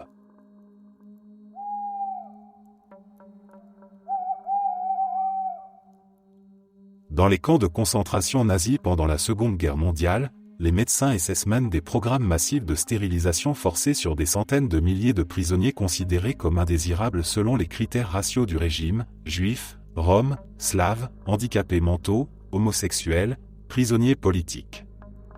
Les deux principaux responsables sont Karl Klauberg à Auschwitz et Horst Schumann à Auschwitz et Ravensbrück. L'objectif est double, empêcher la reproduction des races inférieures et tester des méthodes de stérilisation massive qui pourraient être appliquées à grande échelle après la guerre. Les méthodes varient en brutalité et en sophistication. La plus courante pour les hommes est l'irradiation directe des testicules. On rassemble des groupes de prisonniers nus dans une salle, on leur ordonne de se tenir debout devant un écran ou de s'asseoir sur des tabourets spéciaux.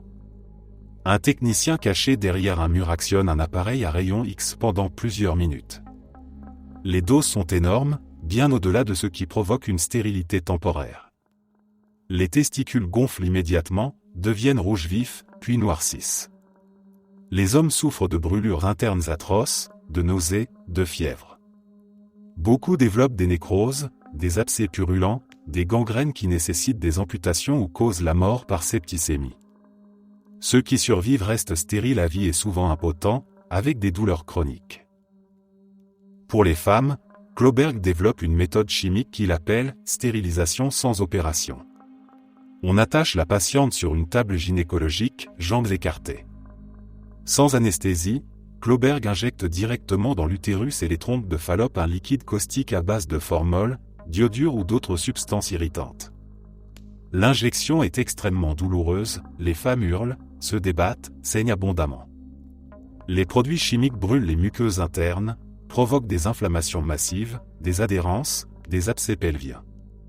Beaucoup font des péritonites mortelles dans les jours suivants. Les survivantes souffrent d'hémorragies continues, de fièvres récurrentes, de douleurs abdominales insupportables. Presque toutes deviennent stériles, souvent avec des séquelles gynécologiques graves qui les rendent incontinentes ou incapables de relations sexuelles. Une autre méthode, testée par Schumann et d'autres, consiste à opérer directement, castration pour les hommes, ovariectomie ou ligature des trompes pour les femmes, souvent sans asepsie ni anesthésie suffisante. Les prisonniers sont ouverts à vif sur des tables sales, les organes génitaux retirés ou écrasés. Les infections post-opératoires sont quasi systématiques, les taux de mortalité très élevés. Au total, plus de 400 000 personnes sont stérilisées de force dans le cadre du programme nazi, dont plusieurs dizaines de milliers par ces méthodes expérimentales dans les camps. Klauberg se vante dans ses rapports d'avoir stérilisé des milliers de juifs en quelques mois, avec l'idée qu'une seule injection pourrait traiter des centaines de femmes par jour dans des installations futures. Ils testent différentes concentrations pour trouver le mélange le plus efficace et le moins immédiatement létal. Après la guerre, Klauberg est capturé par les soviétiques et condamné à 25 ans de prison, mais libéré en 1955. Schumann fuit en Afrique, travaille comme médecin, et n'est extradé qu'en 1966. Les deux meurent sans avoir purgé la totalité de leur peine. Lors des procès de Nuremberg, les expériences de stérilisation font partie des accusations contre les médecins nazis, mais beaucoup de détails restent cachés par la honte des survivants. Les victimes, celles qui ont survécu, portent des séquelles physiques et psychologiques indélébiles, infertilité forcée, cancer radio-induit des décennies plus tard, douleurs chroniques, dépression profonde, sentiment d'avoir été mutilés dans leur humanité même. Beaucoup n'ont jamais pu avoir d'enfants ni parler de ce qu'ils ont subi. Ces programmes de stérilisation massive restent l'un des aspects les plus systématiques et les plus glaçants de la médecine nazie, une tentative industrielle d'anéantir des lignées entières sous couvert de science, avec une cruauté méthodique qui a marqué des générations. Dans les années 1940, pendant la Seconde Guerre mondiale, la prison de Stateville dans l'Illinois devient le théâtre d'une vaste étude sur la malaria. L'Université de Chicago, financée par le gouvernement américain et l'armée, cherche à tester de nouveaux traitements antipaludiques pour protéger les soldats déployés dans le Pacifique et en Afrique, où la maladie décime les troupes plus sûrement que les balles ennemies. Le directeur du projet, le Dr Al Falving, recrute des centaines de prisonniers en leur promettant une réduction de peine ou une libération conditionnelle. Environ 500 détenus, presque tous des hommes condamnés pour des crimes graves, se portent volontaires entre 1944 et 1946. Les prisonniers sont isolés dans un pavillon spécial de la prison, transformé en laboratoire médical. Pour les infecter, les chercheurs utilisent deux méthodes. La première consiste à laisser des moustiques Anopheles élevés en laboratoire, préalablement infectés par du Plasmodium vivax ou falciparum, piquer les détenus à travers une moustiquaire ou directement sur la peau. La seconde, plus directe, implique des injections intraveineuses de sang infecté prélevées sur d'autres patients ou prisonniers déjà malades. Les symptômes apparaissent rapidement, fièvre violente qui monte à 40 à 41 degrés en crise récurrente, frissons incontrôlables, sueur torrentielle, vomissements, maux de tête insupportables, splénomégalie douloureuse. Les crises durent des heures, laissant les hommes épuisés, tremblants, parfois délirants. Certains font des accès pernicieux avec coma, convulsions ou insuffisance rénale. Une fois la maladie bien installée, les médecins testent différents médicaments expérimentaux. Le plus controversé est la 8-aminoquinoléine, connue sous le nom de pamaquine ou plasmochine, un composé toxique qui provoque souvent une hémolyse massive chez les personnes déficientes en G6PD, une particularité génétique plus fréquente chez les Afro-Américains. Plusieurs prisonniers noirs développent une anémie hémolytique aiguë, urine noire, jaunisse sévère, risque de mort par destruction massive des globules rouges. Les chercheurs notent tout avec précision, dose, durée des crises, effets secondaires, taux de rechute. Certains détenus reçoivent des traitements intentionnellement insuffisants pour observer la progression naturelle de la maladie ou tester la résistance parasitaire. Les hommes subissent des cycles répétés d'infection et de traitement. Certains sont réinfectés plusieurs fois pour évaluer l'immunité ou tester de nouvelles combinaisons. Les prélèvements sont constants, ponction veineuse quotidienne, biopsie de moelle osseuse, examen de sang sous microscope pour compter les parasites. Les détenus décrivent une souffrance continue, entre les crises qui les clouent au lit et les effets secondaires des drogues qui les rendent nauséeux, faibles, parfois psychotiques. L'étude produit des résultats précieux, elle contribue au développement de la primaquine, encore utilisée aujourd'hui contre les formes hépatiques du parasite, et aide à sélectionner les traitements les plus efficaces pour l'armée. Les prisonniers reçoivent effectivement des réductions de peine, certains sortent plus tôt. Mais beaucoup gardent des séquelles, fatigue chronique, troubles hépatiques, sensibilité persistante aux antipaludiques. Après la guerre, l'étude de Stateville est saluée comme un succès scientifique et un exemple de volontariat carcéral. Pourtant, dès les années 1970, elle est fortement critiquée pour son éthique. Les prisonniers, population captive et vulnérable, étaient sous pression implicite pour participer, le consentement n'était pas vraiment libre, les risques, mortels dans certains cas, étaient minimisés. Andrew Ivy, qui avait défendu ses expériences à Nuremberg comme respectant l'éthique, fut accusé d'hypocrisie quand on découvrit que les standards appliqués à Stedville étaient bien inférieurs à ceux qu'il prônait pour condamner les médecins nazis. L'étude malaria de Stedville reste un cas emblématique des recherches médicales sur des prisonniers aux États-Unis, des avancées thérapeutiques réelles obtenues au prix d'une souffrance délibérément infligée à des hommes déjà privés de liberté, dans un contexte où le patriotisme et la guerre justifiaient presque tout. Elle a contribué à l'adoption progressive de règles plus strictes sur la recherche en milieu carcéral, même si ces pratiques ont continué bien après sous différentes formes.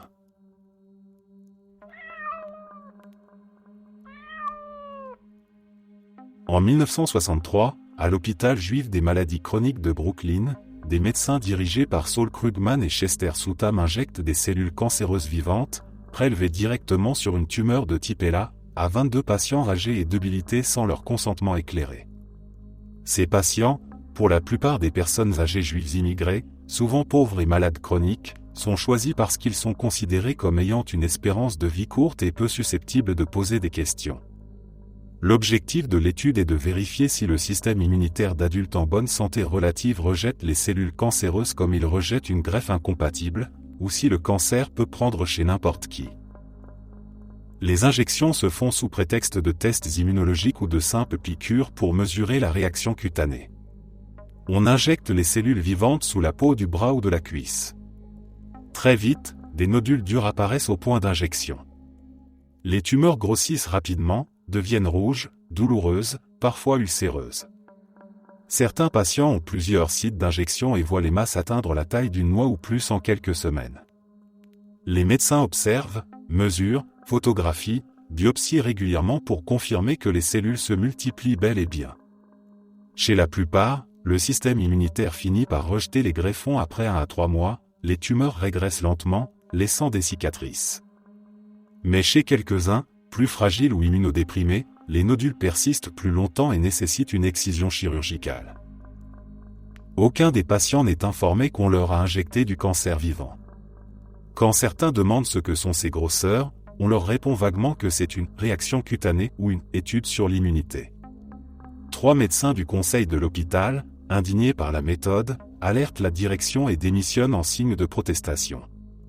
L'un d'eux témoigne plus tard que les patients étaient traités comme du matériel bon marché. Sutam avait déjà mené des expériences similaires dès 1954 sur des prisonniers de l'Ohio State Prison, puis sur des patientes atteintes de cancer avancé à Sloan Kettering, en leur injectant des cellules ELA sans les prévenir qu'il s'agissait de cancer. Il justifiait cela en disant que « les gens croient de toute façon que le cancer est contagieux, donc autant ne pas les inquiéter inutilement ». À Brooklyn, l'étude de 1963 est la plus controversée parce qu'elle cible des personnes non cancéreuses et vulnérables. L'affaire éclate publiquement en 1964 quand des articles dans la presse médicale et générale dénoncent les injections. Le scandale est énorme, on parle de « cobayes humains » et de violations flagrantes de l'éthique. Sutam et ses collaborateurs sont convoqués devant le Board of Regents de l'État de New York.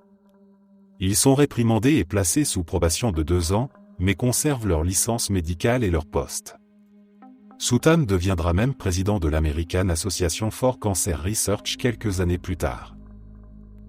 Les résultats montrent effectivement que les adultes immunocompétents rejettent les cellules cancéreuses allogéniques, confirmant que le cancer n'est pas directement contagieux d'une personne à l'autre. Mais ces données auraient pu être obtenues autrement, par des cultures in vitro ou des études sur des volontaires informés. Les patients de Brooklyn, eux, restent marqués. Certains gardent des cicatrices physiques et une angoisse durable d'avoir eu du cancer injecté. Aucun n'a été suivi spécifiquement pour vérifier d'éventuelles séquelles à long terme. L'affaire devient un cas majeur dans l'histoire de la bioéthique américaine, elle accélère l'adoption de règles fédérales exigeant un consentement éclairé réel et la création de comités d'éthique dans les hôpitaux. Elle montre aussi comment, même dans les années 1960, des médecins respectés pouvaient traiter des patients vulnérables comme du matériel expérimental, en minimisant ou en cachant totalement les risques au nom du progrès scientifique.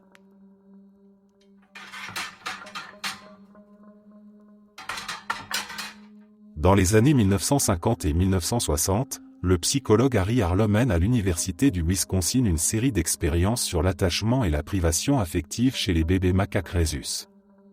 Bien que ces études soient réalisées sur des primates, elles sont conçues explicitement pour éclairer la psychologie du développement humain, en particulier les effets de la séparation maternelle et de l'isolement sur les enfants. Harlow veut démontrer que l'amour et le contact physique sont des besoins primaires, plus importants que la simple nourriture. Il commence par séparer des nouveau-nés macaques de leur mère dès la naissance et les place dans des cages avec 2 mères artificielles. L'une est faite de grillage froid et dur mais équipée d'un biberon de lait. L'autre est recouverte de tissu doux et chaud, comme une peluche, mais sans nourriture. Les bébés passent l'immense majorité de leur temps accrochés désespérément à la mère en tissu, ne quittant son contact que brièvement pour aller boire à l'autre. Même quand Harlow rend la mère en tissu effrayante en la faisant vibrer ou en plantant des pointes, les petits s'y agrippent encore plus fort, terrifiés mais incapables de l'abandonner. Puis viennent les expériences les plus cruelles, les dispositifs d'isolement total. Harlow crée ce qu'il appelle lui-même les « puits du désespoir », « fosses du désespoir », « pit of despair ». Ce sont des chambres d'isolement en acier inoxydable, en forme de pyramide inversée, si étroites que le singe ne peut ni se retourner ni voir autre chose que les parois lisses et froides. Les bébés macaques y sont enfermés seuls pendant des périodes allant de quelques semaines à 1 an, parfois même 2 ans, sans aucun contact visuel, tactile ou auditif avec un autre être vivant. À leur sortie, les animaux sont détruits psychologiquement. Ils se balancent stéréotypiquement d'avant en arrière pendant des heures, se mordent ou s'arrachent les poils jusqu'au sang, fixent le vide avec des yeux vides. Beaucoup refusent toute interaction sociale, même avec d'autres singes. Les femelles qui parviennent plus tard à se reproduire deviennent des mères violentes et indifférentes. Elles écrasent leurs bébés contre les barreaux, les mordent au visage, ou les ignorent complètement jusqu'à ce qu'ils meurent de faim et de froid. Harlow note que ces dommages sont souvent irréversibles, même après des années en groupe, la plupart restent autistes, incapables d'accouplement normal ou de relations sociales. Une autre série, appelée « Mère monstre », consiste à construire des surrogates mécaniques qui rejettent violemment les bébés. L'une projette des jets d'air comprimés pour les repousser. Une autre secoue brutalement le petit qui s'accroche. Une troisième possède des pointes en laiton qui jaillissent pour le transpercer. Les bébés, terrifiés, reviennent pourtant toujours se blottir contre ces figures maternelles hostiles, préférant la douleur connue à l'abandon total. Harlow publie ses résultats avec un ton parfois cynique, parlant de viol affectif ou de dépression anaclytique.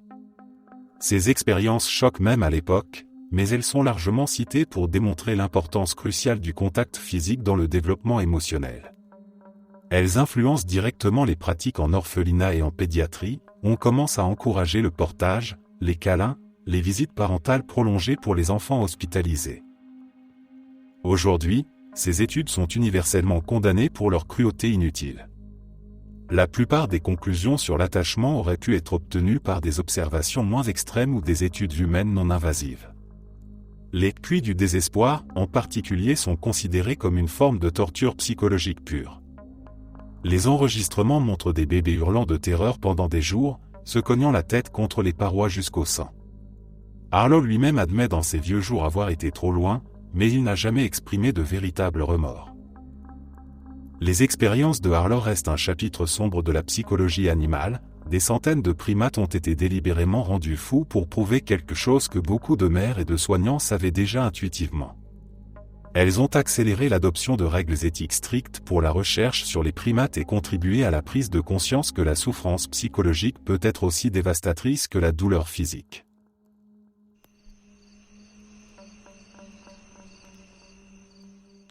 Dans les années 1960 et 1970 au Canada, Bruce Reimer naît en 1965 à Winnipeg avec son jumeau identique Brian.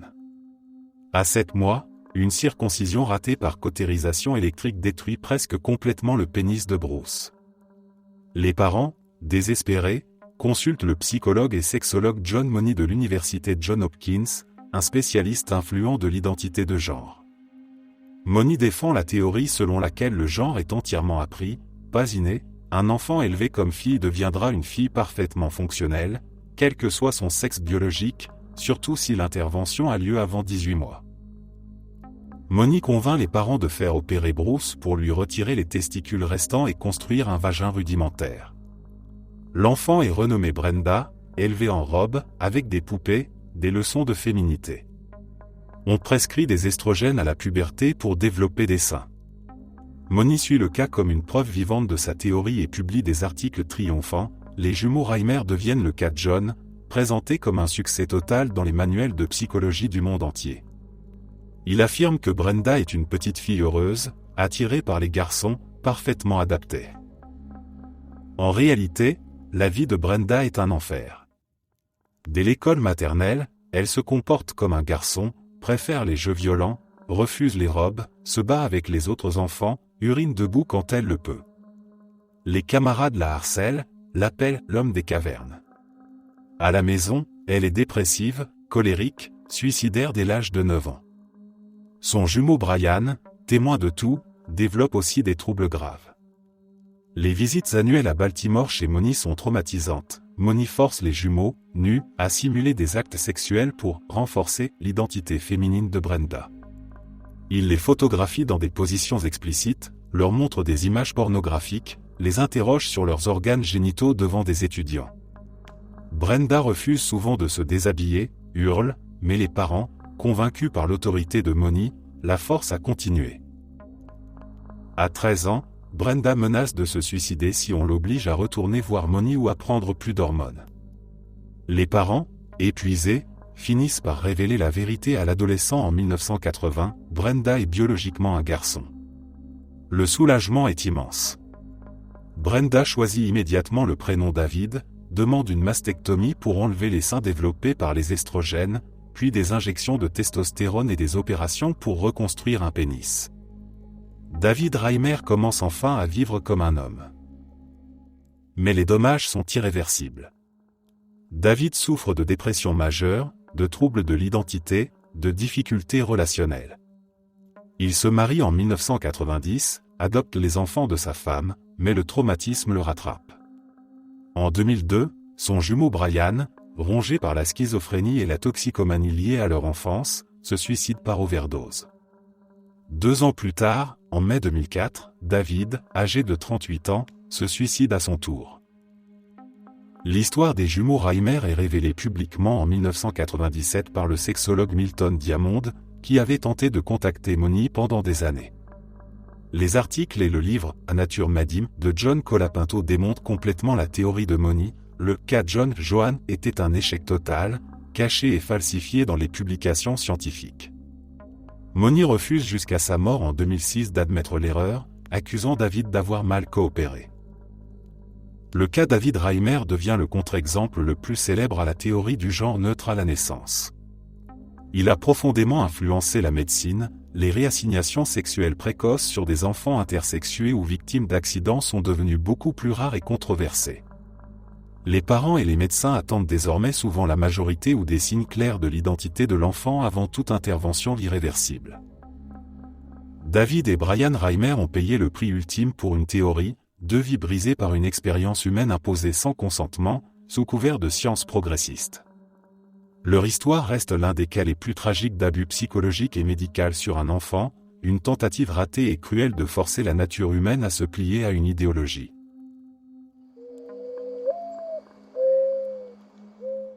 Dans les années 1940 et 1950, aux États-Unis, plusieurs institutions pédiatriques et nutritionnelles mènent des expériences sur l'absorption des radiations en nourrissant des enfants et des adolescents avec des céréales ou du lait contaminés par des isotopes radioactifs.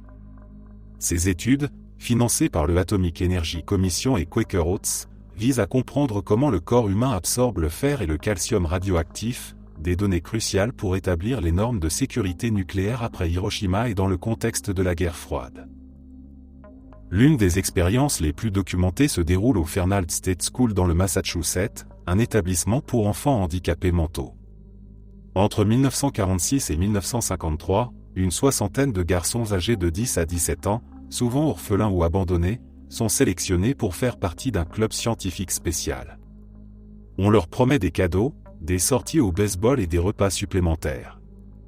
En réalité, on ajoute du fer radioactif, Fe59, et du calcium radioactif, Sa45, à leurs flocons d'avoine Quaker Oats au petit déjeuner pendant plusieurs semaines. Les enfants mangent ces céréales sans savoir qu'elles contiennent des traceurs radioactifs. Des échantillons de sang, d'urine et de sel sont prélevés régulièrement pour mesurer l'absorption et l'excrétion des isotopes. Des expériences similaires ont lieu ailleurs.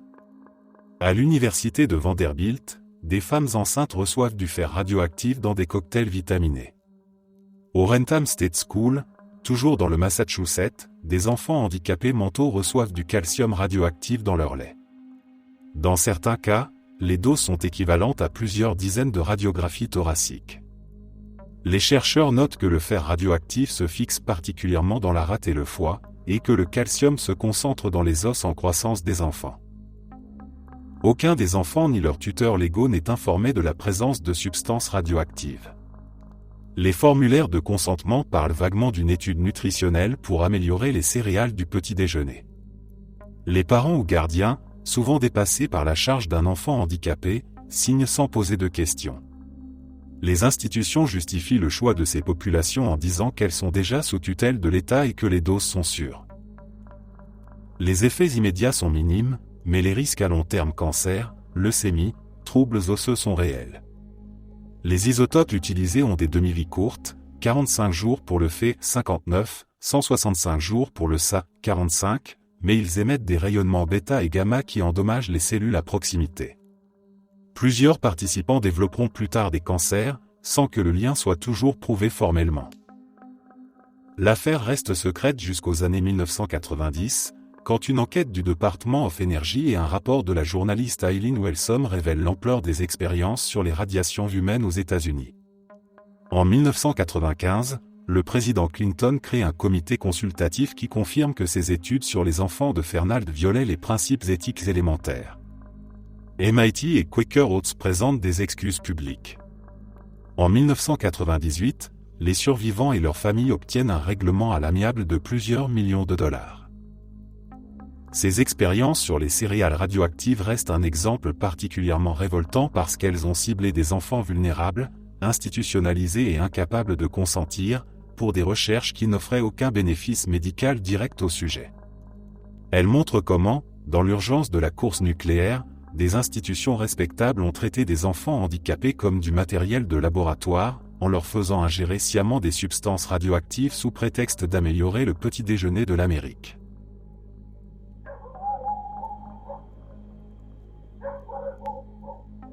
Dans les années 1950 et 1960, en pleine guerre froide, les armées britanniques et américaines mènent des tests secrets sur des milliers de soldats en les exposant délibérément au LSD sans leur consentement éclairé. L'objectif est d'étudier les effets d'une drogue hallucinogène puissante comme arme potentielle de guerre chimique. Pourrait-on désorienter un ennemi entier, briser la cohésion d'une unité, ou même forcer des aveux en perturbant complètement l'esprit? En Grande-Bretagne, le programme le plus connu se déroule à Porton Down, le centre de recherche militaire sur les armes chimiques. Entre 1953 et 1964, des centaines de soldats, souvent des jeunes conscrits de 18 à 20 ans, sont convoqués pour ce qu'on leur présente comme des tests sur le rhume commun ou des études sur les gaz innervants. On les rassemble en petits groupes dans des baraquements, on leur fait boire un thé ou un verre d'eau, puis on les observe derrière des vitres sans teint. En réalité, leur boisson contient une dose massive de LSD 25, parfois jusqu'à 200 microgrammes, bien plus que ce qu'on utilise aujourd'hui en thérapie psychédélique. Les effets arrivent brutalement. Les soldats commencent à rire sans raison, puis paniquent quand les murs semblent fondre, quand leurs camarades prennent des formes monstrueuses ou quand le temps paraît s'étirer à l'infini. Certains croient qu'ils rétrécissent ou que des insectes grouillent sous leur peau. D'autres deviennent catatoniques, fixent le vide pendant des heures. Un groupe de soldats du Royal Tank Regiment, en 1953, reçoit du LSD et est envoyé sur le terrain pour des exercices de tir. Ils abandonnent leurs armes, s'allongent dans l'herbe en riant, ou conduisent leurs chars en cercles absurdes. Un officier décrit des hommes hurlant de terreur en voyant des dragons dans le ciel ou en croyant que leurs bottes les mangent vivants. Aux États-Unis, l'armée et la CIA mènent des tests similaires sur des bases comme Edgewood Arsenal ou Fort Bragg. Des soldats sont drogués à leur insu pendant des briefings, des repas ou même en permission. Certains reçoivent le LSD par injection, d'autres par inhalation. Les caméras tournent en continu pour enregistrer les réactions, hallucinations visuelles et auditives, perte totale de repères, crise de paranoïa aiguë, comportement suicidaire. Un soldat américain, en 1961, croit qu'il est un orange et refuse qu'on le touche de peur d'être pressé. Un autre court nu dans la base en criant que le soleil le poursuit. Les effets secondaires durent parfois plusieurs jours. Beaucoup de soldats font des bad trips terrifiants, avec des flashbacks qui reviennent des années plus tard. Certains développent des troubles anxieux permanents, des psychoses ou des dépressions sévères. Un cas célèbre est celui du sergent James Stanley, drogué en 1958 à Edgewood. Il souffre ensuite de perte de mémoire, de violences domestiques et de cauchemars récurrents. Quand il découvre la vérité dans les années 1970, il poursuit l'armée jusqu'à la Cour suprême, l'affaire United States v. Stanley, 1987, mais père, la Cour juge que les soldats ne peuvent pas poursuivre l'armée pour des blessures subies pendant le service. La plupart des participants n'apprennent jamais qu'ils ont été drogués. Les dossiers restent classifiés pendant des décennies. En Grande-Bretagne, ce n'est qu'en 2004, après des témoignages de vétérans et une enquête parlementaire, que le ministère de la Défense reconnaît officiellement avoir administré du LSD à des soldats sans consentement. Quelques compensations symboliques sont versées à des survivants, souvent très âgés. Ces tests sur le LSD illustrent parfaitement l'époque, une peur panique du communisme qui justifie de transformer ses propres soldats en cobayes involontaires, de leur voler leur santé mentale pour évaluer une arme qui se révèle finalement impraticable au combat. Des milliers d'hommes ont vécu des heures ou des jours d'enfer psychédélique forcés, avec des séquelles qui ont parfois détruit leur vie, tout ça pour des rapports militaires qui concluent finalement que le LSD est trop imprévisible pour être une arme fiable. Une horreur de plus infligée au nom de la sécurité nationale.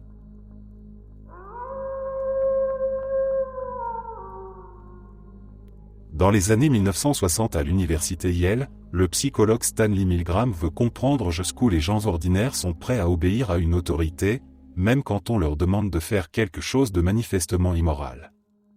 L'expérience est inspirée par les procès des criminels nazis qui se défendent en disant qu'ils ne faisaient qu'obéir aux ordres. Milgram recrute des volontaires via des annonces dans le journal, des hommes de 20 à 50 ans, ouvriers, employés, enseignants, de tout milieu. On leur promet $4, plus les frais de transport, pour une heure d'étude sur l'effet de la punition sur l'apprentissage. Chaque participant arrive au laboratoire et rencontre un expérimentateur en blouse grise, l'air sévère et professionnel, et un autre, volontaire, en réalité un comédien, sympathique et bedonnant. On tire au sort les rôles, le vrai participant est toujours désigné comme l'enseignant, l'autre comme l'apprenant.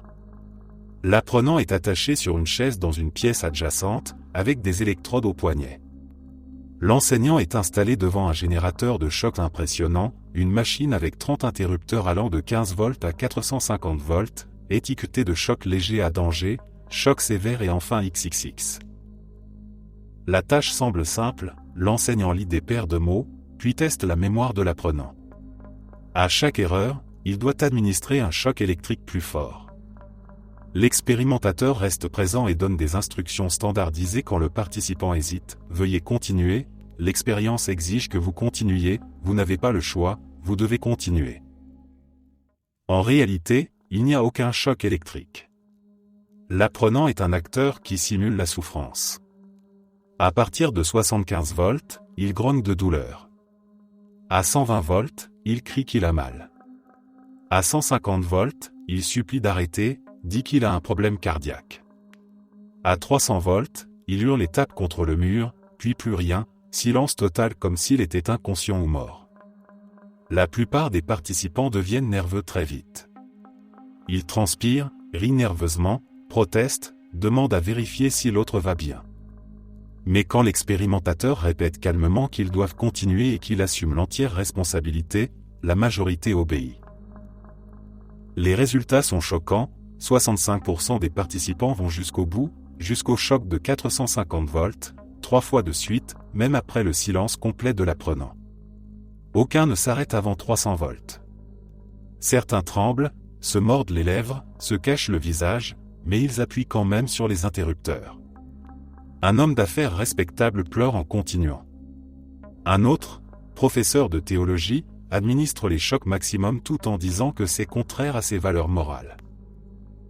Milgram varie les conditions dans des versions ultérieures, quand l'expérimentateur donne les ordres par téléphone, l'obéissance chute. Quand l'apprenant est dans la même pièce ou quand le participant doit forcer physiquement la main sur le contact, beaucoup refusent. Mais dans la configuration classique, avec l'autorité présente et en blouse, l'obéissance reste massive. L'expérience est répétée dans d'autres pays avec des résultats similaires, jusqu'à 85% en Allemagne ou en Australie. Elle révèle quelque chose de terrifiant sur la nature humaine. Des gens ordinaires, gentils dans la vie quotidienne, sont capables d'infliger des souffrances extrêmes simplement parce qu'une figure d'autorité le leur ordonne et prend la responsabilité. Les participants sortent souvent traumatisés. Beaucoup se sentent coupables pendant des mois, certains font des cauchemars. L'expérience est fortement critiquée pour son éthique, tromperie totale, stress psychologique intense, absence de débriefing adéquat au début. Elle est aujourd'hui impossible à reproduire dans sa forme originale à cause des règles éthiques modernes. Pourtant, elle reste l'une des études les plus importantes en psychologie sociale, citée pour expliquer des atrocités réelles comme les massacres de Maïlé ou les abus d'Abu Ghraib. Quand l'autorité ordonne et déresponsabilise, la majorité obéit, même quand elle sait que c'est mal. Merci d'être resté jusqu'à la fin. N'oubliez pas d'aimer la vidéo, de vous abonner et de partager vos propres histoires en commentaire. On se retrouve demain à la même heure devant ce feu.